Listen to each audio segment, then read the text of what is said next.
صفتهای زن صالحه و غیر صالحه. بسم الله و الحمد لله و الصلاة و السلام علی رسول الله. اما بعد، در هر خاندان، در پس هر آسودگی، در پس هر تبسم و هر آرامش نقش یک زن نیکوی است. زن صالحه چراغ است که بر روشنایی ایمان منزل را پردر می‌گرداند. با خاکساری و صبر خود قلبها را نرم می‌سازد و با خرد خود فرزندها را تربیت نیکو می‌کند. پس زن است که از یک خانه عادی آن را به بهشت تبدیل می‌سازد و نیز او زن است که می‌تواند به بهشت خانه خود آتش جنجال هم بیافزاید. چون زن صالحه نعمت آرامش است، آرامش و برکت خاندان است. و زن ناصالح باشد اگر خود را اصلاح نکند، سبب پریشانی، خستگی و زود نابود شدن محبت می‌گردد. پس در این جهان، در این زندگی، چیزی به قدر یک زن صالحه قیمت‌تر از این نعمت‌ها دیده نمی‌شود. همین است که رسول الله صلی الله علیه و سلم فرمودند: الدنیا متاع،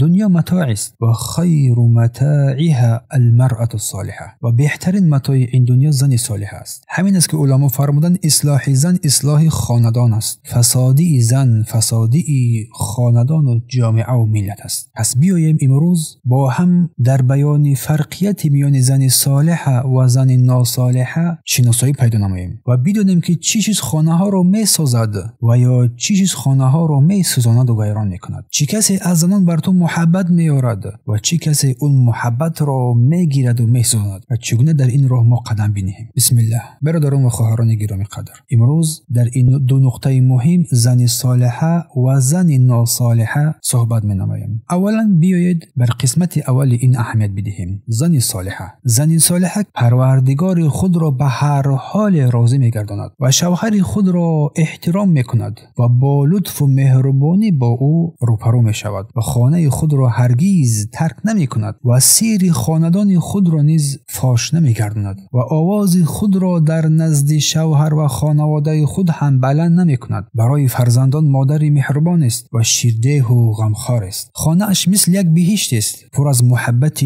الله و رسولش و پایبند کتاب الله و دینش. اگر از شوهرش نیکی بیند شکر و سپاسگزاری میکند و اگر بدی بیند صبر و تحمل و شکیبایی میکند. هنگامی که شوهرش وارد خانه میشود با تبسم نیکو پیشواز میگیرد. وقتی که از خانه بیرون میشود غم و اندوه دلش را فرا میگیرد. اگر شوهرش را در غمگینی دید تحمل میکند. اگر از نزد او دور شد در غایبش حفظ و دین و ناموسش را حمایت میکند. هنگامی که شوهرش به سوی او می‌نگرد از زیبایی و اخلاقش شاد میگردد. اگر در شوهرش عیب بیند آرامانه آن را میپوشاند. اگر شوهرش از او عذر پرسید در حال عذرش را میپذیرد و قبول میکند و اگر مشکلات شد آن را در حال پسی سر کرده و فراموش میکند. همیشه پایبند دین الله است و کتاب الله محبت دارد، آن را میخواند و بر خاندان خود آن را توصیه میدهد و پایبند سنت رسول صلی الله علیه و سلم است و از آن هم دوری نمیجوید و برای خاندان خود یک الگوی نمونه است که ارزش خود را با این ثابت میسازد. اما زن ناصالح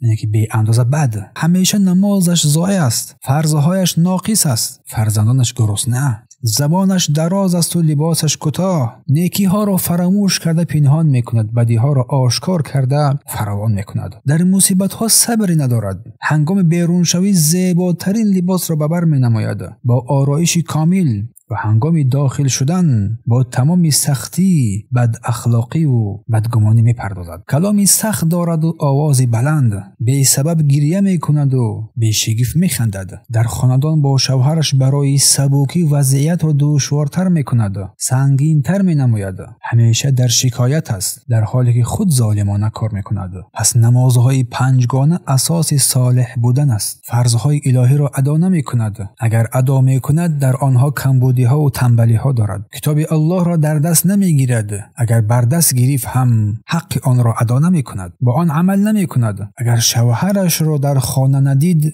خانه اش را آتش میزند. آتش غم و اندوه و غصه را در خاندان خود همیشه قرار میدهد. پس نمازهای پنجگانه اساسی صالح بودن زن. زن یومد هر کی نماز را نگاه دارد الله بر او نور و برکت میدهد. چون رسول الله گفتن الصلاة عماد الدین، به درستی که نماز این ستون دین است. الصلاة نور، نماز نور است. زن صالحه اولین کاری که انجام میدهد پروردگارش را راضی میکند، سپس با رضایت پروردگار شوهرش را هم راضی میکند. چگونه که در حدیث آمده است اذا صلت المرأة خمسها، اگر زن نمازهای پنجگانه اش را ادا کرد، و صامت شهرها، و روزه ماه رمضان روزه داشت، و حفظت فرجها، و فرجش را از زنا حفظ کرد، و اطاعت زوجها، و فرمانبرداری شوهرش کرد، قیل لها ادخل الجنه، داخل بشو جنت را. نگاه داشتن سیر این صفت مهم زنان صالحه است. زن صالحه کسی است که سیر و اسرار شوهر را از خانه خود بدون هیچ وجه بیرون نمی‌سازد، به هیچ شکل، به هیچ وجه.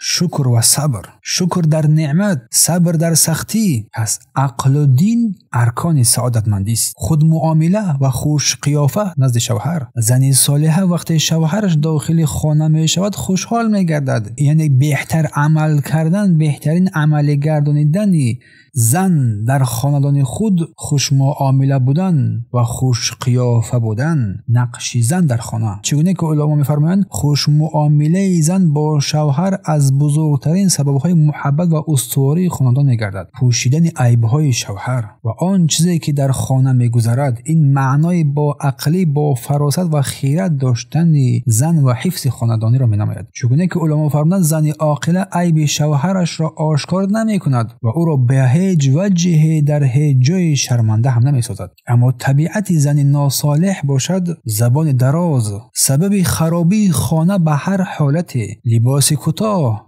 بی حیا و بی عفت است، نیکی ندارد، صبر هم ندارد، در عبادت الله سستی میکند، بدون سبب گریه و بدون سبب بیخیردی میکند. علما فرمودند که زن صالحه مثل پایه خانه است. اگر صالحه شود خانه صالح میگردد، اگر فساد یابد، فساد شود، خانه میلغزد و میشکند و فرسوده میشود. از بزرگترین حقوق شوهر بر زن حسن معاشرت است، زیبایی معاشرت با آن، اطاعت و فرمانبرداری او و نگاه داشتن سیر و اسرار خانه. این از صفت زنان صالحه. زن صالحه برای خانه بهتر از زر و نقره و هر بویگری است. آرامش شوهر و خانه میگردد، فرزندانش را به سوی نیکویی راهنمایی میکند. و نشانه زن صالحه این است که وقتی شوهرش را میبیند خرسند میشود، وقتی که او را امر میکند اطاعت میکند، وقتی که غایب است در خانه قرار ندارد مال او ناموس شوهر را حفظ حمایت میکند. پس خود را بینگر در کدام جوده قرار داری، از صالحه ها هستی یا که از فاسده ها؟ از زن صالحه در خلاصه آن کسی است که همیشه پایبند دین الله است، با دین الله محبت دارد، دین الله را می آموزد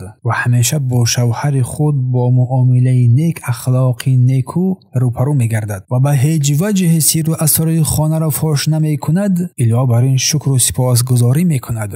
اگر دید شکرگزاری می کند، اگر ندید ناشکری هم نمی کند. الله سبحانه و تعالی زنان و مردان را به سوی نیکویی راهنمایی کند و از هر گونه بدی ها ما و شما را در پناه اسمتش نگاه بدارد. سبحانك اللهم وبحمدك اشهد ان لا اله الا انت استغفرك واتوب الیک.